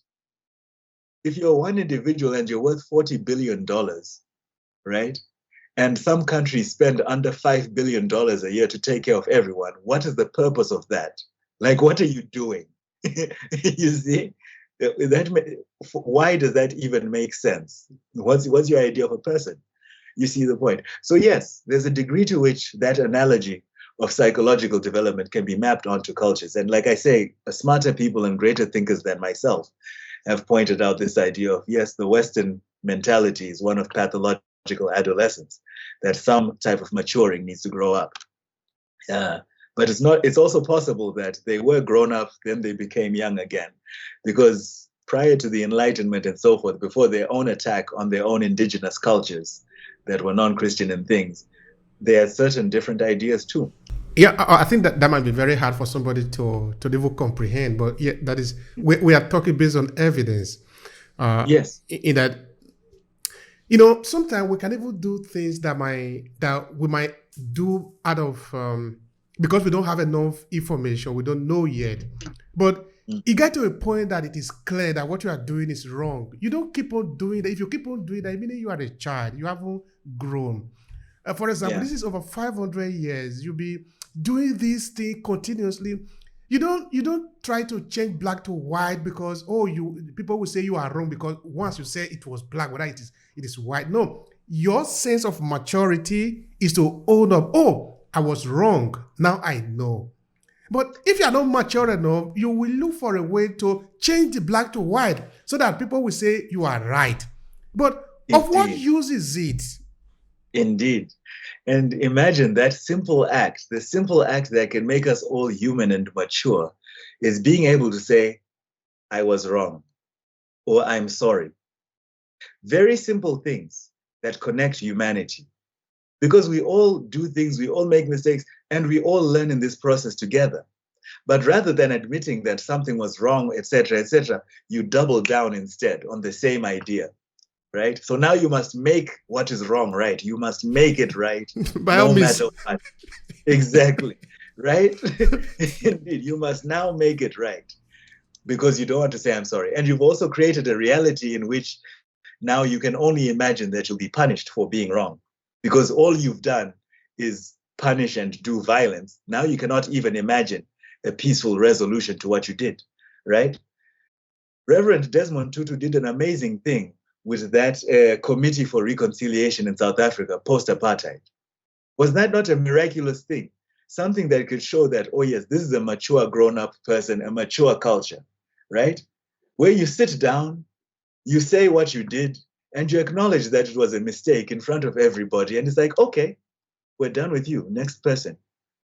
You see, I think the white world seems unable to imagine such a possibility. They can only imagine violence, theft, and revolution because they've only caused violence, death, and violent revolution, right? So even talking about peace, they will then go back to that social Darwinism of survival of the fittest.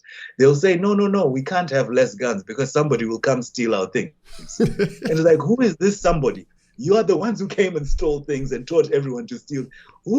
Not everyone thinks like you. So that's another sign of lack of maturity, failing to understand that there are different ways of doing things and processes that are possible, right? And that ego, again, keeps strengthening itself, that moral egotism. They cannot imagine peace because they've done so much violence and have taught their children violence and so forth. So even to mention peace, they'll call you what? Idealistic and a dreamer, right? So what will we do? We'll just keep making bigger and bigger bombs and so forth until the only way we can have peace is through the threat of mutual destruction. You see? Not of mutual development, mutual growth. So now our entire existence is based on getting more things and the possibility of dying. That's what keeps us peaceful. You see? No, it's abhorring. Indeed. Thank you so much for that That's sharing. it. All right, We're now. all in it again. Yeah, absolutely, absolutely. Now, for the African diaspora, which is the people that we're actually concentrating on in this conversation, how would African belief system shape their conduct? Because now, as African diaspora would mean that you have left your place of origin or your space that where you were born, and you are living in another space, probably in another culture. And how would your understanding of this deep belief system, deep African belief system, shape your conduct and your way of behavior in that new environment? See, I think we also have to consider as the challenge with including the realities of slavery and colonialism, right, is that how many Africans are still connected to these conceptual systems, consciously connected to these ways of knowing, is the first thing that is there. Because now we know that whiteness and things are not just about skin color. They happen inside people's minds, right? And there are many Africans who've already bought into the idea that these African ways of thinking are evil, right? Through their versions of Christianity. Now, any African belief system is now evil, right? So rather, they prefer to westernize and Christianize their way of thinking. So you'll be surprised how many people are already living within whiteness before they leave the African continent or leave their country within Africa to go to another. So that's the first thing there. However, I would also like to say these knowledge systems are also within us. Because of that premise of we all come from that source and we're all a part of that source, deep down within us, there is an intuitive knowledge that we can cultivate and reconnect with that will help us carry these things and relearn as well. And these things have to be taught, right, as well, because they are cultural too. So if these things are being lost, in part it's because they're not being taught. And people don't have enough time to dig into their own intuitive knowledge of this deep way of relating to the world. So that being said, when somebody leaves their own place, how would these ways of knowing shape their experience or their behavior? Is that what you're asking? Or how can they? I will speak to that in the terms of how they are relevant or how they can be helpful to people if people do abide by this. Is that okay? Okay. And that's mostly because I don't know how people will react. I will say how these things are relevant to contemporary people and in the African diaspora. Number one, because there is a global anti-Black relationship to the world, an anti-Black modernity, these ways of knowing will actually help people ground themselves within themselves, giving a person that high self-esteem and that positive self-concept, right? That deep knowing of yourself, that wherever you go, you actually belong and that you are valuable, right? That's point number one. Because traveling the world as an African, a Black African in particular, the world will carry on that colonial and slave-based perceptual inertia, that way of perceiving that's based on an imagined black person that is not valuable, doesn't belong, etc., etc. It makes a difference when you travel the world knowing that you belong. That's the first aspect of these belief systems that I think is good. The second aspect is deeply knowing that you are part of an extensive history, a history that goes back way beyond any known history, right? That you are part of a history of people who have known and believed these things, right, for very long times and have sustained kingdoms and civilizations and still have rituals around this knowledge, this deep knowledge of belonging to the universe and having power in the universe to shape your own existence and to shape reality and humanity as well. So that deep empowerment of knowing that you are your way of being and your being itself is deeply ancestral, is ancient, and is very much grounded in unshakable, positive ways of understanding the world and relating to the world. I think that is another benefit that happens there. Therefore, you will never fall victim to certain things of like when people say Africans lived in mud huts, and you could say, well, some of them did and some of them didn't, and at different points in time. And also, what's wrong with the mud hut? It's a very sustainably, ecologically sustainable structure that doesn't damage the environment, you see?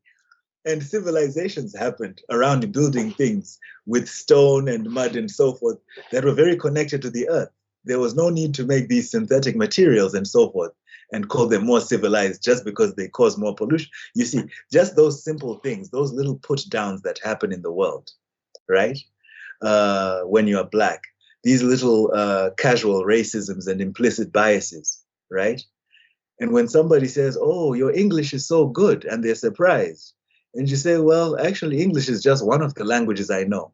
And it's actually the least important language I know, right? It's secondary to my existence. I understand the world through a whole nother language and things of that sort.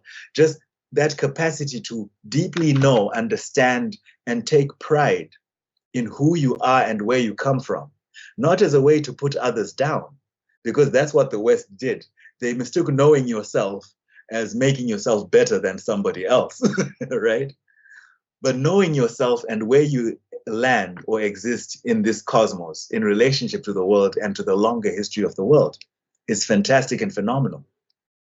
But also understanding now beyond the material is also very important, knowing, and I'm not talking about thinking in a magical way, like magical superstition and realism, but understanding that there are forces and things that are spiritual or non-physical that exist, right?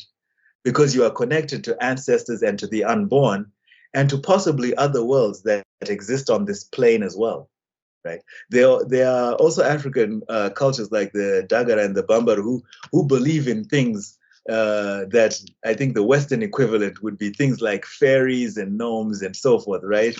But understanding, well, there are things that are possible, whether you know it or don't, whether it's real or not, but just that intellectual and spiritual humility of saying there are things that I don't know. Like I cannot say logically or bring logical evidence to, but the intuitive forces and patterns that are within my control or beyond my control, right?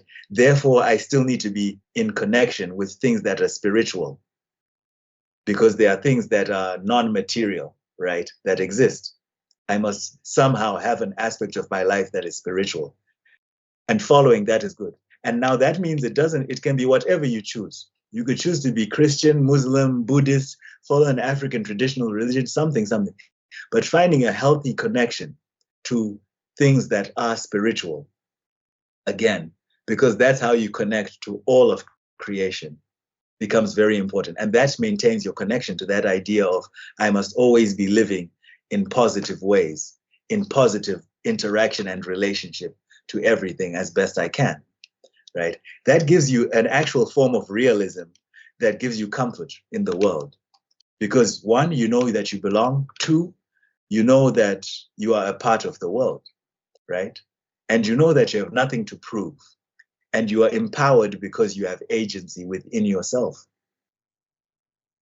Three, because of these understandings of being connected to everything, carrying this idea of personhood within yourself, you spend less emotional time investing in fighting and violence and picking sides. You actually become much more focused on where are we going and what is the actual effect of what we are doing. You become much more capable of being a positive, powerful force in the world and a creative force, because that's what power is, being creative, right? That becomes possible because you understand yourself as a person, and not in the Euro-Western sense, right, of your skin bound and your internal psychological processes, but as a person, which means you are part of all creation. So I hope this makes sense, how empowering this type of perspective can be, right? And you will know this deeply whether or not the world agrees. Because guess what? Wherever you go, people may still accuse you of their ideas of blackness, right? And I've experienced this in many different countries and things. And even I've lived in predominantly Asian societies, currently living in a predominantly Hispanic society. I still encounter the same forms of racism that stem from the European white-created racism, right? Being embodied by Latinx bodies. In Zimbabwe, based on class, you see the same forms of racism occurring, right? Upper class Black people treating so forth. And that's a loss in my mind of this indigenous traditional knowledge, which creates the most optimal positive relationship. You see what I'm saying? So I think the best way, how this affects your relationship, this knowledge of and experiencing deeply these specifically African modes of knowledge and African diasporic modes of knowledge, because we know these ways of knowing were carried by some societies into slavery and beyond, and they exist now as Candomblé or Santeria and other African diasporic religions, even Voodoo as well, right?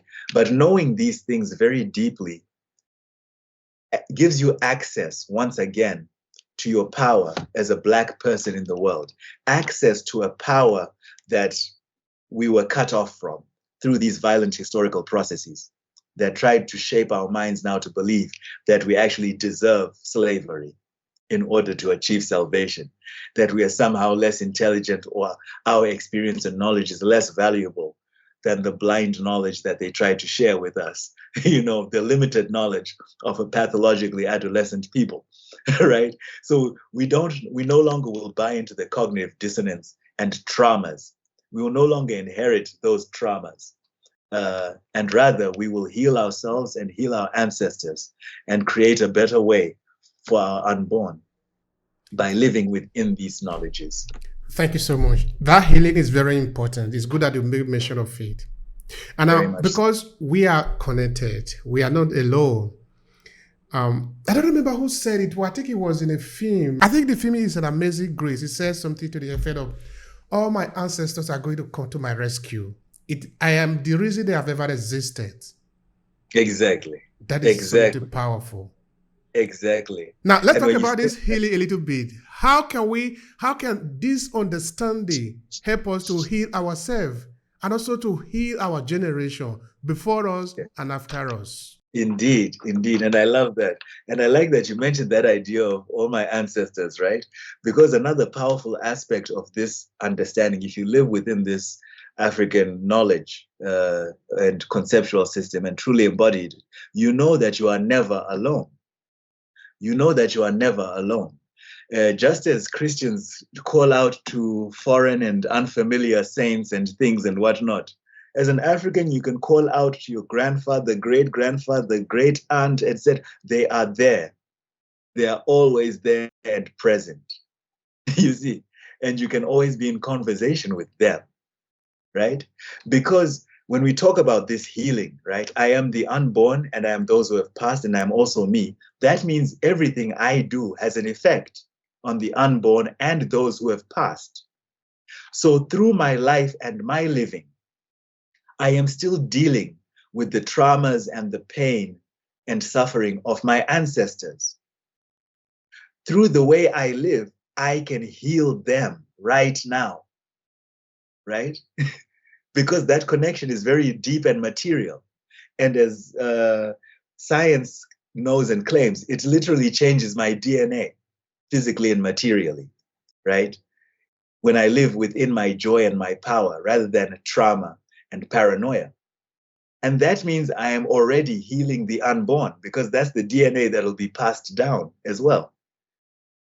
So I am literally healing generations before and after right now because I know that they are there right now watching me and living some of their dreams through me as well, right? Whether I'm conscious or not conscious of it, because we also understand certain aspects of personality and temperament are passed down generation to generation. This is a very popular and common African spiritual belief as well, right? Indeed, which also explains like spirit possession and so forth.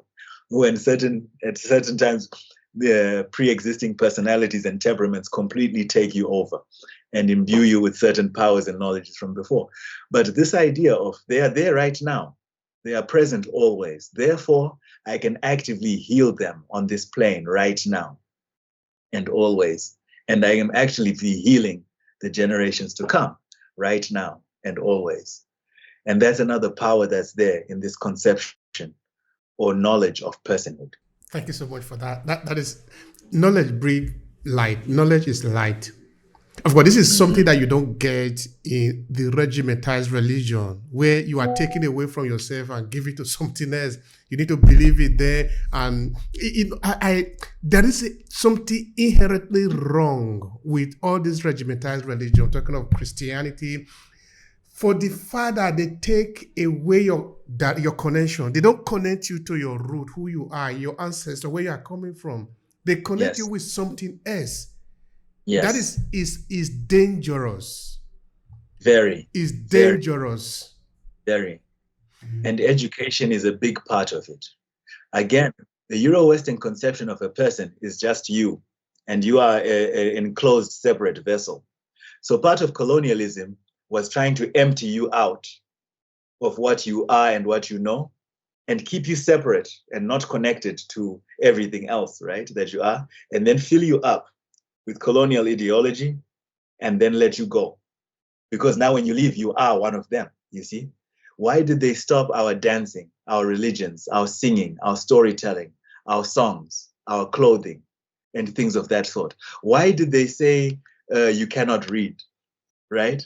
They said you're too dumb to read and you can't learn anything, but they went the extra mile to punish or kill you if you read a book, right? You see the cognitive dissonance there, right? Of things that are happening. So trying to keep you separate and disconnected from this other knowledge is a continuing way that happens, and education is a part of it. Carter G. Woodson wrote the book, The Miseducation of the Negro, in 1933, I believe, or around there. And his contention was understanding how after slavery, the way slavery was continued was through intellectual incarceration, imprisoning your mind, through an education that alienated you further from who you were, that taught you nothing about your blackness, but made you now an agent of the colonizer, a clerk for colonialism, to further the colonial ideal. So just like colonialism is a self-replication project of the West, education became a self-replication project of the West, where the Western ideology was trying to replicate itself in Black bodies, brown bodies, non-European bodies, and to a large extent it succeeded, right, in this self-replication. So you were not learning anything new. No new knowledge was happening. It was just the West replicating itself again, like a printing press, printing the same textbook over and over again, occasionally with the new edition, but the same ideology, you see. So that's a very big thing to acknowledge. So we need to interrupt and intervene in this process of the replication of colonial ideology, of oppressive Euro-Western ideologies, wherever they may exist, even if they exist in our own African governments. Because colonial education is continuing, right? It's continuing there. Post-colonial education is eerily very much like colonial education sometimes, and so forth. There's so many things we need to do to intervene in this matter.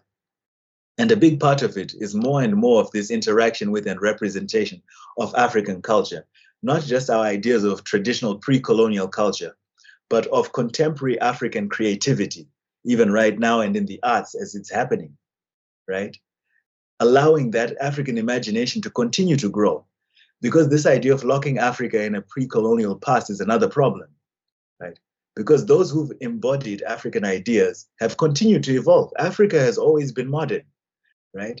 But we must make more spaces and platforms like you are doing on your podcast to show about this ongoing African modernity that continues and connects pre-colonial Africa to showing that we have always been there, we have always been thinking, we have always been philosophizing, we've always been spiritual, we've always been educating and learning and growing, alongside this Western culture that has tried to suppress us.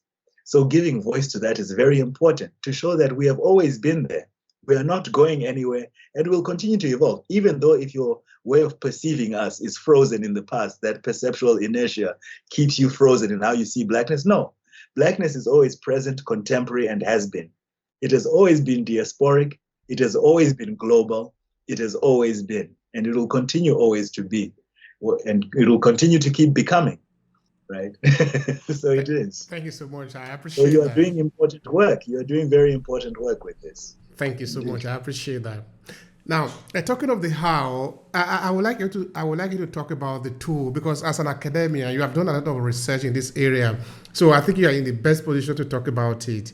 What kind of tools or instrument would you recommend for people of African descent to continue to reaffirm and reshape their life through this belief system, through this African idea of life? I think there are many tools, and I'll mention a few. But one of them, like I said, is the work you're doing, because it's contemporary. And contemporary in the sense of it's working with modern technology, right? One thing that hegemony or the oppressor doesn't know is that the destruction of the oppressor is very much within the tools of the oppressor themselves. In the same way that the printing press was used by the West to print all of these lies and fallacies about Africa, we can start using the media, right, to tell African stories. Right? Even these new productions of African animations, African movies, and so forth, even though they are fictions and things, they are African in their grounding. And using these technologies to represent our stories and represent ourselves is very important, because image making is a big way in which minds are taken over. The images we see, the songs we listen to, etc., and knowing that they are African is very important. Indeed. For instance, when, I don't know, Beyonce did that Lion King thing and worked so much with many African contemporary Afrobeats artists and so forth, that was fantastic. However, the challenge was how small their names were in the print, you see? So now, to an extent, these people think it's Beyonce, as opposed to Beyonce is wonderful because Beyonce is now stepping back into this African place, right? And using her platform to re-empower, right? So using this power of technology is important, but also using the power of citation. We must cite all of these people. Like we put bibliographies on things, we should now be unabashed, unafraid to cite all the things as they are Black, right? And that's something that frustrates white nationalists to this day now, because I love online when people are now stating all of these Black inventors and Black inventions, right? This was invented by a Black person. This was invented. It frustrates people so much to see that power being given, right? To show that we have been participating in the world. We have always been participating in the world. And that can never be hidden, right? So unearthing and declassifying these histories of our participation in the world is very, very important. And we can use today's technology very much so to our advantage, right? To represent ourselves. Self-representation is very important. Another tool is access, giving ourselves access to this. Technology is very important. I'm part of this group called AI for Africa that's looking at this way of how do we use technology to, re-empower Africans again, using these African ways of thinking as well. We must give ourselves access to the internet and to participate in it very well. Like technology, right? At one point, Africa was the fastest growing cell phone industry in the world, right? So now you see photos of our Fulani brothers or Maasai brothers herding cows, the nomads, with cell phones. That's a very common sight, yes. Because Africa is not either in the past or in the future. We can be a combination of both. We can use that to our advantage, yes. Let's have these things and use WhatsApp and Facebook and so forth for our discourses, our knowledges, right? To spread those, to show our validity in a very way. And again, to declassify all of these lies that are happening, to show images of beautiful Africa. Because even in African cities, sometimes you find Africans who don't know about beautiful things about Africa. They also imagine that if they leave the city, they're just going to see suffering and poverty. We should see more beautiful films about African ceremonies and rituals, beautiful African places, and beautiful cities as well. This needs to happen, right? To fight that inertia of perception, because it's really a war of image making, right? Because image making is ideological as well. We must have beautiful contemporary African art, etc., etc.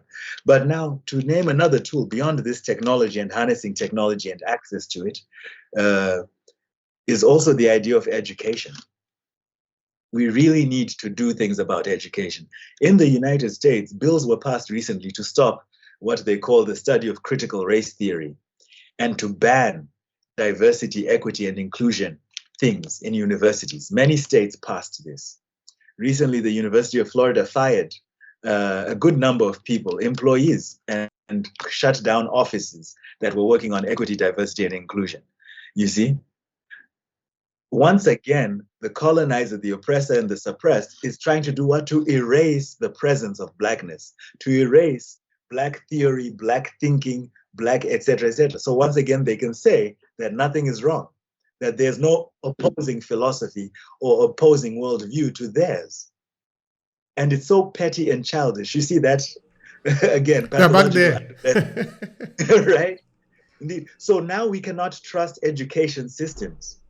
We never could. We knew that since colonialism, that they're, priming us for their colonial Euro-Western things. But at least we were gaining strides now through the invention of Black studies in the United States in 1972, and then ethnic studies and cultural studies. But now they're taking that away again. So where do we send our children to learn about themselves? You see? And there's now a big rise, strangely, in the United States of Black home educators or home educators of color. Right? But unfortunately, there's also a big rise in Christian conservative home educators as well. So, but either way, education is a big thing. But Absolutely. as well as technology comes out and this information and publications, we need to have books like yours on the syllabus. We need to have schools or home educators having access to channels and podcasts like yours that talk about ideas from African places. We need to be creating our own learning system. In the US, there's also Afrocentric schools and things like that. But we need Afrocentric schools in Africa as well, you see. But we need to start creating curriculums that actually reinforce or teach us about these things. Unfortunately, brainwashed Africans, like I said, think that anything to do with African culture and tradition has to do with magic and curses and witch doctors. They don't even know. So many people would be hesitant to send children to an Afrocentric school. But they don't know that Africans were the first ones to do heart surgery and brain surgery. They were using electricity before it was being used in the West. They were explorers before. We need this knowledge to be known, you see. But again, we're so already infected with the contagion of whiteness, and our minds are greatly incarcerated. So we need to start working on these ideas of taking pride in ourselves and knowing ourselves, not from the point of view of the West, because that's how we turned against ourselves. We started seeing ourselves through the perceptual inertia of whiteness as well. So it's a big thing, and it's a lot. It's a lot to deal with. Thank you so much for that. And of course, we are here. We are here for it. We're going to take it on any day because this is our job. We know that we are part of the process of retracing our step back to where we are coming from. So yeah, we are going to do our job. Thank you so much. I appreciate it. Now, how can people connect with you? Those who want to learn learn more about you or work with you, please share with them. Again, when this video is posted, you can find in the information my name, and then my Instagram is always an easy way at Tawanda Creative. Will be there as well, and there's an email that I will share with you as well, Obehi. So they can have that. And I have a website as well that will be posted and shared. But easy ways to connect with me as well. And I'm very happy and open to talk about these things and ideas because once again, I had to go to the level of PhDs to recover knowledge that is already my birthright, that I think me and all Africans are denied, you see? So I have to go all the way out here to learn things that belong to me. So I'm very happy because these are knowledges that we should be beginning with, right, as Africans. So I'm always very happy to share and, publicize and democratize such ways of knowing. Nobody needs to survive all the challenges and cultural challenges of Euro-Western academia to get what is ours already. Absolutely, absolutely. We are going to auto-reclaim it. We will do everything from, if you are dancing, dance it. If you are singing, sing it. If you are writing, write it. If you are podcasting, yes. If you are a podcast, we are going to work from different angles and we are going to recover our knowledge. Indeed. And if you're an engineer, yes, I know engineers engineering from an African philosophical place. If you're a medically trained doctor, I know Africans who are doing similar things. So you can combine these knowledges. It's not a matter of rejecting, but you can ground yourself in Africanness no matter what you're doing. You're very right, Obehi. You're very right. Thank you for Indeed. that. All right. So we're talking about African belief system today, looking at the diaspora, looking at, of course, our encounter with the European and how they have transformed our perception of reality. But we are no longer satisfied with that. We want to be able to see the world, see reality through our lenses, not through the lenses of other people. So I really thank you for this sharing. Now, what will be your final thought here? What will be your final take to conclude the conversation? Please go ahead. I think my final thoughts here is through history, Africans have not just been survivors. They would like us to think that we are just people who survived colonialism, who survived slavery and so forth. No, we are initiators, we are catalysts, we are inventors, we are innovators, we are philosophers, we are travelers, we are scientists, we are educators, we have always been. This deep understanding we can intuitively access wherever we are in the African diaspora, even the diaspora in Africa and beyond. And it is very important that we take time to reconnect however we can and choose, to reclaim and to live fully in our Africanness, in our Blackness, and again, understanding that we are never alone, because our unborn, our ancestors, and all of creation stand with us as long as we stand within it. And we can always connect to our divinity whenever we are. So if I can leave with something to say is, we belong and we are worthy. There is nothing to prove. Let us take joy in the abundance and creativity of being African. That is our birthright, that is our ancestry, and that is our future. Thank you.